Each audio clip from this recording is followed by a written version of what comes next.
ሰሎሜ ማርፈድ አትወድም። ከመካኒሳ ፒያሳ ለመድረስ የወሰደባት 45 ደቂቃ አካባቢ ነው። በየቀኑ የራሷን መኪና ትነዳም። መኪና መንዳት ከሰው ያርቃል የምትለው አባባል አላት። ከሁሉም ሰው ጋር ታወራለች። አንዳንዴ ሊለክፏት የሚሞክሩ ጎረምሶች በአጭር ጊዜ ወዳጆች ሆነው የሆዳቸውን ሲዘከዝኩላት ይገኛሉ። ሰው አትፈራም። ለዚህም ደግሞ በጣም የጠቀማት ለሰው ሁሉ ያላት እውነተኛ ፍቅር ነው። ሰሎሜ አባባ አረጋውን ከወደቁበት አንስታ ወደ ካፌ ይዛቸው ስታመራ ከመንገድ ላይና ካፌ ስትገባ የገጠማት ያልጠበቀችው ዱብዳ የሆነባት የካፌው አስተናጋጅ ውርጅብኝ ነው። ይህ ሁሉ ውርጅብኝ ሲወርድባት የካፌው ባለቤት አቶ ዳንኤል ወደ ጓዳ አካባቢ ነበር። መጥቶ ሲመለከታቸው አባባ አረጋው መሆናቸውንም ሲያረጋግጥ ነው ምን እንደሆነ ይጠይቃቸው። ሰሎሜ የሆነውን ነገር ባጭሩ አስረድታው የሚደረግላቸውን ነገር ሊያደርጉላቸው በአንድ በኩል እርሱም ደግፏቸው ወደ ውስጠኛው ክፍል ይዟቸው ገቡ። ሰሎሜ አሁንም አእምሮን ወጥሮ ያዘው የአቶ አረጋው ጉዳይ ነው። አባባ አረጋው ነጭ ጺማቸውን እያሻሹ ቀጥሎ የሚሆነውን በመጠበቅ የቀረበላቸውን እንጀራ አሁንም አረፍ እያሉ መግሮሳቸውን ቀጥለዋል። ዳንኤልም የሰሎሜን አድራሻ እንዴት እንደሚቀበል በውስጡ መብሰልሰሉን ቀጥሏል። በዚህ መሃል አንድ ሰው ራሱን ብቻ ብቅ አድርጎ እነሱ ያሉበትን ክፍል አማተረ። ጀርባውን ለበሩ የሰጠው ዳንኤልም አዛውንቱ ወደ በሩ አቅጣጫ በአንድነት ሲዞሩ ነው ክፍል አንድ ትረካችንን ያቆምነው። የተቆለፈበት ቁልፍ የረጅም ልቦለድ የመጽሐፍ ትረካ ክፍል 2 አሁን ይቀርባል።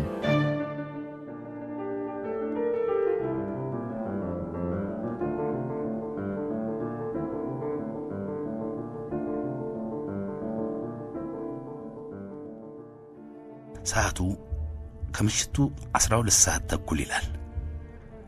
የቀጠሮው ሰዓት በአንድ ሰዓት ማለፉንም ልብ አላለችውም። መላኩ ተስፋ ቢቆርጥም ለማረጋገጥ ብሎ እያመነታ ስልኳም ስላልመለሰ ዝም ብሎ ቤቷ ከመሄድ ብሎ ነው የመጣው። እስካሁን እዛው መቆየቷ አስደስቶታልም ገርሞታልም። ፊቷ ላይ ያለው የፈገግታ ጨረር ለወትሮ ላረፈደ ሰው የምትሰጠው አልነበረም። መላኩ ካረፈደባት ላመልም ቢሆን ማኩረፉ አይቀርም። እሱ ደግሞ ሰሎሜ ስታቆርፍ ማባበሉና እሷን ማሳቁ ደስ ይለዋል። ለዚህም ይሆናል አንዳንዴ አውቆም ሆነ ሳያውቅ የሚያረፍደው። መላኩ ወደ እነሱ ሲያመራ ዳንኤልን ከሰሎሜ ጋር ማየቱ ከነሱ ጋር የተቀመጡት የኔቢጤ አዛውንትና የራሱን ማርፈድ ተቀላቅለው ሐሳቡን ምስቅልቅል አደረጉበት። አይ ዳንኤል፣ እሱ መቼም የማያውቀው ሰው የለም አለ በልቡ። ከዳንኤል እህት ጋር አብረው ነው ዩኒቨርሲቲ የተማሩት። በጣም የቅርብ ጓደኛው ነበረች።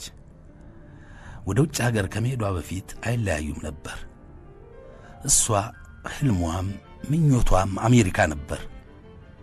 ቅርርባቸው ከመደበኛ ጓደኝነት ያለፈ እንደሆነ ለማንም የተሰወረ አልነበረም። ሳይታሰብ ግን በእድሜ ከ20 ዓመት በላይ የሚበልጣትን ከአሜሪካ የመጣ አበሻ ዩኒቨርሲቲ ፕሮፌሰር አግብታ ለመሄድ እንደወሰነች ድንገት ነበር የነገረችው። ለተወሰነ ጊዜ ተረጋግታ የነበረችው የመላኩ ዓለም ምስቅልቅሏ ወጥቶ ነበር በጊዜው። ቢሆንም የሆዱን በሆዱ ይዞ እንደ ወንድም ሰርጓን አድምቆ መልካም ተመኝቶ ነበር የሸኛት። ባደረገችው ነገር እንደማይስማማ ግን በግልጽ ነግሯታል። ግን ደግሞ የራሱንም ስሜትና ቅናት ስለሚያውቅ ምክሩ የቅናት ጩኸት እንዳይመስልበት መጠንቀቁ ለአንድ ጓደኛው የሚሰጠውን ምክር ለእርሷ እንዳይሰጥ እንቅፋት ሆኖበት ነበር። ከዛም በ2 ዓመቱ የመኖሪያ ፈቃዷን ከያዘች በኋላ ከፕሮፌሰሩ ተፋታች። አሁን ተደላድላ የራሷን ኑሮ ጀምራለች እዛው አሜሪካ። ደጋግማ ጓደኝነታቸውን ለማጫር ብትሞክርም መላኩ ግን ቅምም አላለው። ውስጡ ቂምም ሳያቆር አይቀርም። አፍቅሮ የተነጠቀ የሚሰማውን ያህል ከወንድም ያለፈ ነገር ለእርሷ እንደሌለው ደጋግሞ ነግሯታል። በሕክምና ትምህርት ቤት አብሯቸው ከተማረ ሌላ ልጅ ጋር እያወራች እንዳለችና እየከጃጀለችው እንደሆነ ነግረዋለች ባለፈው ወር። ልጁ ደግሞ አንድ ቁጥር የጥቅም አባዜ ያናወዘው በራሱ ፍቅር የሰከረ መልከ መልካም የሐኪም ልጅ ሐኪም ነው። በዚህ ጉዳይ ላይ ከአንድ ጓደኛው ጋር ሲያወሩ እሱም እሷን ፈቶ የአሜሪካ ህልሙን ያሳካ ይሆናል፣ ለፈችም ፈቻ አለው እኮ ተጋነነ ካልተባለ አሜሪካ ፈቶችና የውሸት ተጋቢዎች የበዙባት ነፃ የነፃነት አገር ከሆነች ቆየች ያለው ሁሌም አይረሳውም።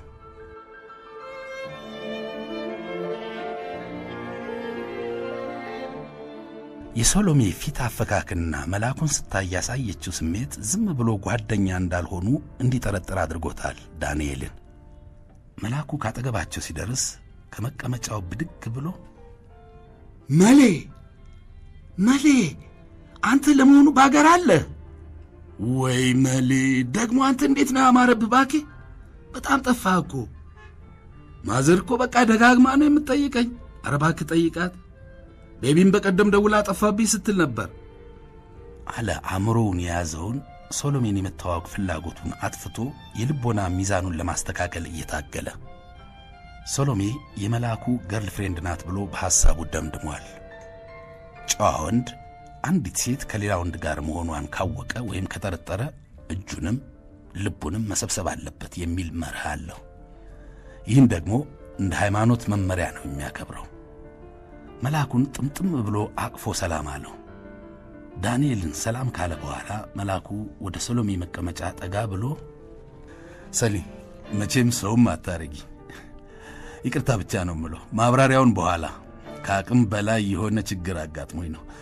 ስልክሽ ደግሞ አይመልስም፣ በደና ነው አለ ትከሻዋን እያሻሸ። ይቅርታ በቃላት ብዛት ይገዛ ይመስል የባጥ የቆጡን ቀባጠረ።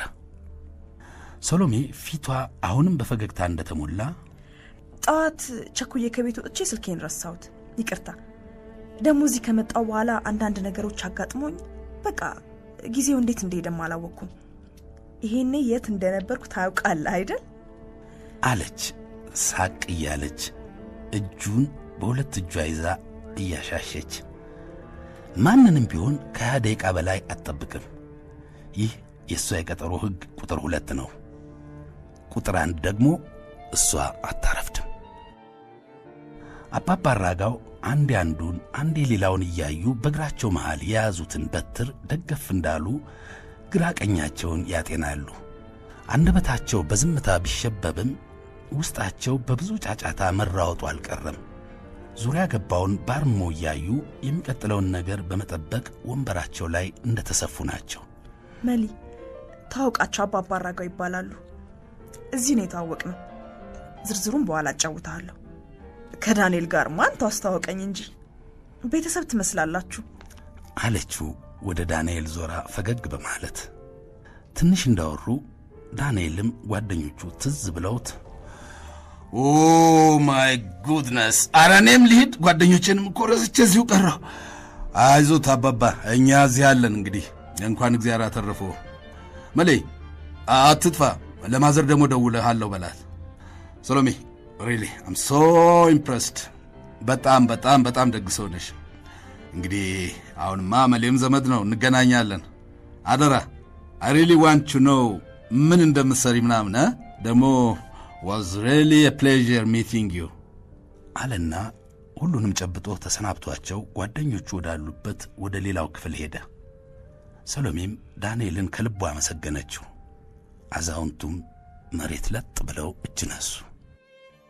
ሰሎሜ ለኔ ቢጤ ገንዘብ መስጠት የሚለውጠው ነገር አለ ብላ አታምንም። የተለየ ነገር ካላጋጠማት በቀር በየመንገዱ ሳንቲም መስጠትም አትወድም። አባባ አራጋው ድንገት አሟቸው ምግብ ለመግዛትና ለአንዳንድ ነገር ገንዘብ ሊያስፈልጋቸው እንደሚችል አሰበች። ጠቀም ያለ ብር ከቦርሳዋ ውስጥ አውጥታ በእጃቸው ካስያዘቻቸው በኋላ ይበሉ አባባ አራጋው፣ እኛም መሄድ አለብን። እዚሁ አካባቢ ከሆኑ ብቅ ብዬ አዩታለሁ። በርታ ይበሉ አለች እንዲነሱ ለማገዝ እጇን እየሰጠቻቸው። እሳቸውም የተረፋቸውን ምግብ በፌስታላቸው ጨመሩና የሰጠቻቸውን ብር አሳቻ ስፍራ ካለ ኪስ ሰውረው ለመቅበር ድሪቷቸውን አገላበጡ። እጃቸውን ፈታ አድርገው ገንዘቡን በጨረፍታ ሲያዩት የብሩ ብዛት አንዳች ድንጋጤ እንደፈጠረባቸው ፊታቸውና መርበትበታቸው አስታወቀባቸው። ልጅ ይሄ ሁሉ ምን ይባላል? እንደው ምን እላለሁ? የማታ እንጀራ ይስጥሽ፣ በድድሽ ቢ እመቤቴ ከክፉ ትጠብቅሽ፣ ብሩክኝ ከዓይን ይሰውርሽ ብለው ምርቃታቸውን አዘነቡባት። ሦስቱም ተያይዘው ወጡ። እንደገና ዳንኤልን እጃቸውን አውለብልበው ተሰናበቱት። አዛውንቱን ካሰናበቱ በኋላ ኦ ጎሽ እንዴት እንደራበኝ አትጠይቂኝ አለ መልአኩ። ሰሎሜም ኡፍ እኔም በጣም ነው የራበኝ። ምሳም ትንሽ ከመቅመስ ውጪ ምንም አልበላውም። እውነት? ኧረ አንቺ ልጅ ራስሽን እኮ እየጎዳሽ ነው። ኦልሬዲ እኮ ጠፍተሻል። ምን ለመሆን ነው አለ ፈገግ ብሎ። ኧረ እባክህ መች ደላይ ለሱ። ዛሬ እንዴት ተወጥረ እንደዋለን አታውቅም። ያው ከሰዎቹ ጋር አንድ እንጀራ ቤት ሄደን ነበር። ብዙም አልሳበኝም ምግቡ እና ለዛ ነው አለች ክንዱን ያዝ አድርጋ። እሺ ኧረ እኔ ምለው እንዴት ነበር ኢቫሉዌሽን አለ መልአኩ። ትናንትና ስለ ፕሮጀክታቸው ግምገማ በስልክ የነገረችው ትዝ ብሎት። ጥሩ ይመስላል። አሁን ግን በቃ ፕሮጀክት ማለት የችግር መፈልፈያ እንጂ በቃ ምንም ለውጥ አለ አይደል፣ ስር ነቀል ለውጥ ያመጣል የሚል እምነት እየጠፋ ነው። በቃ ስራ ነው። እርዳታውን ከሚሰጡት ጀምሮ የፕሮጀክት ሰራተኞች፣ የመንግስት ባለስልጣኖችና ተረጂዎቹ ሁሉ ጥቅም እንጂ ለውጥ አይደለም አላማቸው። እርግጠኛ አይደለሁም በዚህ መንገድ ከድህነት መውጣት መቻላችንን ብላ የረሃቧንም ስሜት ያዘለ የሚመስል ሮሮ አሰማች። እኔ እንጃ እንደዛ ብሎ በደምሳሳው ሰውን ሁሉ መፈረጅ ይቻላል ብለሽ ነው? ለምሳሌ አንቺ ምን ጥቅም ፈልገሽ ነው? ማለቴ ልክ እንደ አንቺ በየፈርጁ ሐቀኛና ለእውነተኛ ለውጥና ሰውን ለመርዳት የሚማስኑ ብዙ ሰዎች ይኖራሉ። በእርግጥ ብስጭትሽ ይገባኛል፣ ግን ደግሞ ሌላ የተለየ ምን ማድረግ ትችያለሽ? ማለቴ የተሻለ አማራጭ አለሽ? የእርዳታ ድርጅትና ፕሮጀክቱ ሁሉ ቢዘጋ ከዛስ? አለ መልአኩ የተሻለ አማራጭ ሐሳብ ለመኖሩም እየተጠራጠረ። እኔ እንጃ አሁን እሱን ተው። ስለ ራበኝም ይሆናል አሁን። እባክህ አንተስ ቀን እንዴት ነበር? እስኪ ንገረኝ፣ ምን አጋጥሞ ነው እንዲህ ያረፈድከው? የተረሳለ መስሎሃል? አለች አይኑን እያየችና ክንዱ ላይ ቆንጠጥ እያደረገችው፣ ርዕሱንም ለመቀየር የምሯንም ለምን እንዳረፈደ ለማወቅ በመፈለግ። ቀኑ ያው የተለመደው ነው።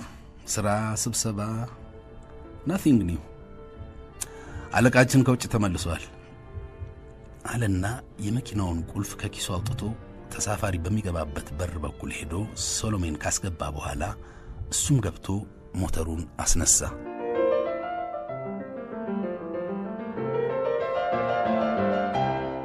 ወዲያው አንድ ወጠምሻ ጎረምሳ ራሱን አከክ እያደረገ ወደ መኪናው ሲቀርብ የጥበቃ ሂሳብ ፈልጎ እንደሆነ ስለገባው ከኪሱ ውስጥ ያገኘውን ጥቂት ዝርዝር ብር ሳይቆጥር እጁ ላይ አስቀመጠለት። ይመቻችሁ፣ ያው እዚያው አለን እንግዲህ፣ ሁሌም አትርሽን። ስትመጡ እንግዲህ ጀለሴ፣ ቅድም እኮ በጣም ነው ያናደዱኝ እነዛ ጨው ራሶች። እርሻችሁ አንቺ። እኛ ካልተዛዘን ማን መጥቶ ሊያዝንልን ነው? አይገርምሽም? አንቺ ግን ይመችሽ፣ በጣም ደግ ሰው ነሽ አለ ወደ ሶሎሜ እያየ። አባባ አራጋውን ይዛ ወደ ካፌው ለመግባት ስትሄድ በተረብ የለከፏትን ልጆች ዝም ያስባለላት ወጣት ነበር። አሁን ሲያናግራት ነው ያወቀችው፣ ጨለምለም ስላለ። ይቅርታ ቅድም ሳላናግርህ፣ በጣም እግዚአብሔር ይስጥልኝ። ማነው ስምህ ግን? አለችው ሶሎሜ።